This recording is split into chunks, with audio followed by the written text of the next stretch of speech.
Good evening. This is Module 7, the case study by Michael Graham for AP 880. So, summary of the case. Main characters are Mr. Rolnick, the classroom teacher for Joel. Main character and the one who we are more or less operating as at this point. Joel Pham is a student who wants to work with fellow student in a project, and as parents that we are looking at on how to best communicate with and how they can best use their resources. Miss Pham is Joel's mom, owner of a printing company, and encourages involvement in the community, but does not participate.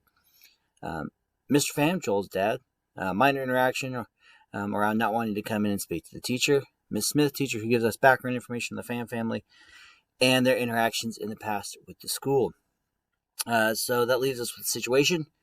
Mr. Rolnick is having difficulties communicating effectively with the Pham family. It is interfering with Joel's success in class due to a lack of information. It may be causing stress and driving a bigger wedge between the Phams and the school. So dealing with question 1, just as a summary, of course, of that. So Mr. Rolnick provided various opportunities for students and parents to volunteer. The Phams do not volunteer in the ways that he wants. Ms. Smith suggests that one reason due to lack of participation might be their own experiences as students in school. So there are a few reasons why we'll look at why they may not be willing to volunteer. First off, of course, is that Ms. Pham is a business owner. She has a business to run. She is phenomenal in terms of what she does for the community. I would love in my district to have a business owner let their employees take paid time off from their job to come in and volunteer at the schools. That's huge. It does not happen really much in this day and age. And to be frank with you, if someone were to do that in my community, I would be super grateful instead of questioning why they're not involved in the way that I think is traditional. So there's clearly, right there, automatically we can kind of start to see already an issue with his mindset. Second is that she's a business owner. So if she is having her employees in a more relaxed atmosphere, volunteering at the school, being more social, that's kind of what comes with volunteering at a school and interacting with your kids and your families, she must maintain that professionalism. So to step in there and work in there just like the rest of them is a bit of a problem. And I'm guessing because she's a business owner, like most people I know that own businesses, she doesn't work a 40-hour week like some of us. She probably works a 70 to 80-hour week. So Mr. Pham probably spends a lot more time at home working with the kids, doing the stuff behind the scenes to make sure that their household still runs. So to be honest with you, I completely understand him not wanting to take valuable time out of his schedule when it's something that, to be bluntly honest, is a bit ridiculous that parents both have to come in and talk with the teacher to make sure expectations are met. The expectations should be laid out, and that's the job of the students and the teacher to make sure those are done. I have had some personal experience with some misunderstanding by teachers, and while not entirely similar, I'm experiencing something very similar to that right now with one of my minority students. I have him 2 hours a day, actually, because I have him in my study hall as well as my social studies class. His parents are a split household, and recently the father disclosed to me that when visiting the office before break, that he's not felt welcome in the school. And that's been a standard for the last 3 to 4 years since him and his wife split. And every time he does come into the office or he tries to talk to a teacher, he gets, we already communicated the issues to your wife or your ex-wife, so to talk to them. And I honestly get that all the time with my own children's school, and it's incredibly frustrating. So we have bonded over that issue and the fact that I kind of understand where he's coming from, not necessarily maybe as a minority, and that's one of the things that I try and do as an educator. If I don't understand the culture, I try desperately hard to connect in some other way, which I find is a good way to kind of avoid those cultural differences. Is that, like I try and teach my students and my own children, while culture is very important to people, and they do hold those things very important and vital in their lives, it's key to see people as humans first. And that's all I do. He asked if he could communicate with only me from now on, as he feels he only gets the answers from me. Now, I did kind of try and discourage this because I don't like that attitude. Well, I'm only going to talk to this teacher because he talks to me. I have worked with my fellow staff members to make sure that we communicate with both in the future. Question number 2 has a lot now to kind of focus on how we can fix this problem. Now, Mr. Olnok and the administration team have a lot of work to do on their hands. The first is to discuss the problem and to figure out where they went wrong and how they can fix this, and to understand that there are community members out there that may have had trauma from past administration. Honestly, there's not a whole lot that can be done with that. Honestly, it's the first step is having that discussion. Second step is to bring community together to have an open house. And at this open house, we have these community members kind of who do volunteer work the event and make sure that it is an inviting to all community members in the city. Kind of invite everybody in, show them how things have changed since maybe they went to school there. And thirdly, I would make sure that I specifically reach out to the fams and persuade them to come if at all possible. I would do this via email, focusing on being those things we learned in this unit about being tactful, respectful, and open to possibility of them not wanting to come. I completely understand that. They may be too busy, and try and do it at a time period where maybe her business is closed and they may be more willing to come. I've experienced a little bit of this in myself, dealing with a few parent groups in the past in my time at alternative high school. Straight up, dealing in an alternative high school program, you get students and parents that are incredibly distrustful of the entire schooling process because it has failed them. They've ended up at an alternative program as their last kind of option to graduate. And for a lot of those parents and staff members and teachers, we all have to be on the same page and being open with our communication, being encouraging and being positive before anything else, because if we are not those things, then we're not going to be successful in our program and what we're trying to do. And that has been a big push in the last, probably 10 years when I started there to make sure that that happens. One of the things I use a lot, I lean on, honestly, probably more than I should at times, is the fact that I'm a Hayesville grad. I went to school here, I live here, I've been here my entire life. I kind of know how this community works, and I know the buttons to push to more or less smooth things over when they need to be, and I know when to listen, and I know when to shut up. And for a lot of people, they don't understand that, and I see that with a lot of my fellow staff members, that's what gets them in trouble.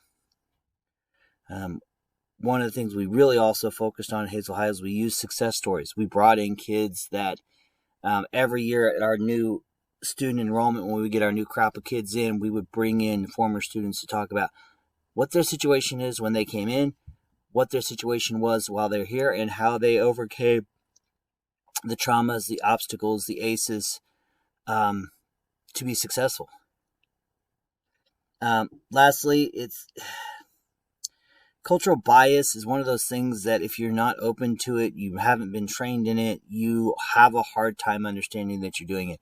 To be honest with you, I don't think that Mr. Rolnick really understands that he's doing anything wrong, and that his mindset is set in the fact that parents need to be in the building to help volunteer, and that's the end of this. And that the training's just frankly not there. I discovered that in the last module, and I think pretty much everybody agreed that the training for multicultural communication is just not there in anybody's district right now, and it needs to change.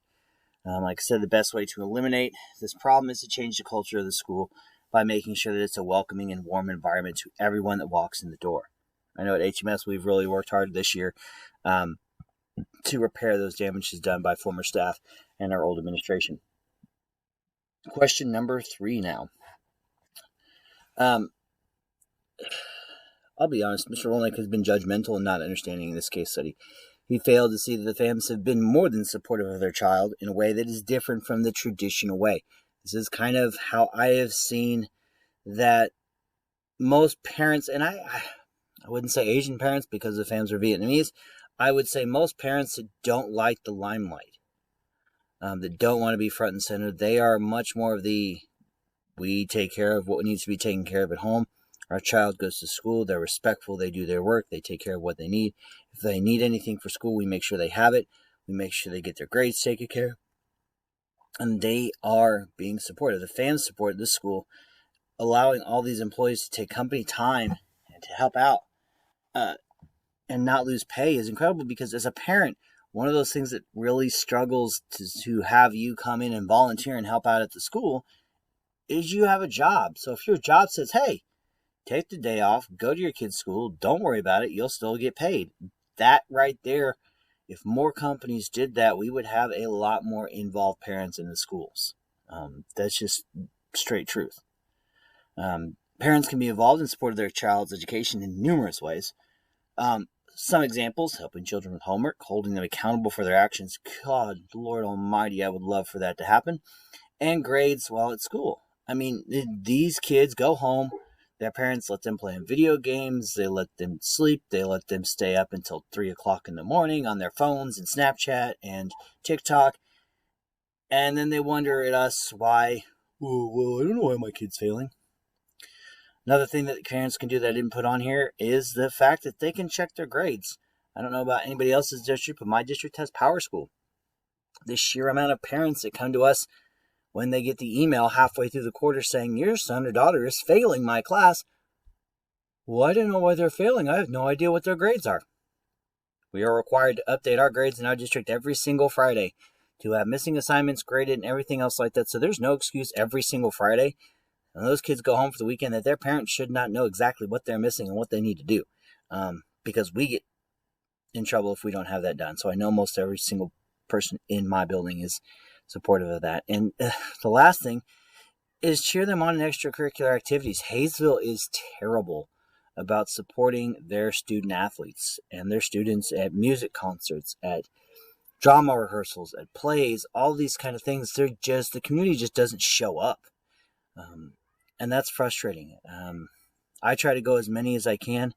I've had several students tell me that, hey, Mr. Graham, we appreciate you coming to our basketball and our volleyball games and our stuff like that. You've been to more games than my parents ever have been. And to be honest with you, I understand the parents have to work, but that breaks my heart to hear that. I've had a lot of experience with teachers like Mr. Rolnick in the past that are quick to jump and say that parents aren't volunteering and helping out. Because my kids have gone through elementary school now. My youngest, thank God, is in 5th grade and about out of that.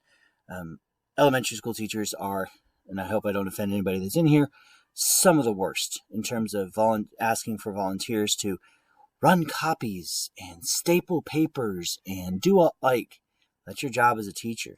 You don't have the time to print off a worksheet. Here's an idea: actually teach the subject instead of just throwing worksheets at kids. That's just a secondary education attitude. That's kind of how I've had it. A lot of teachers in my school make assumptions because I'm not there in the school every day, helping out. Well, for every kid that I'm helping out, I normally have about 15 more I could be helping out after school or before school or during class that needs my extra help. And my kids do what they need to do in school. Frankly, if all parents helped out with their own students and took care of their own students' needs, made sure they had all their school supplies, everything that they needed, it would be taken care of. And to be honest with you, I have seen a lot of parents, especially of minority children, be some of the ones that are the most well-adjusted, taken care of, and they have all their school supplies. Is there learning barriers with languages? Absolutely. But you know what? I see a lot of parents dropping the ball in terms of that. So that's kind of my 2 cents, and I hope you enjoyed the case study and have a great night.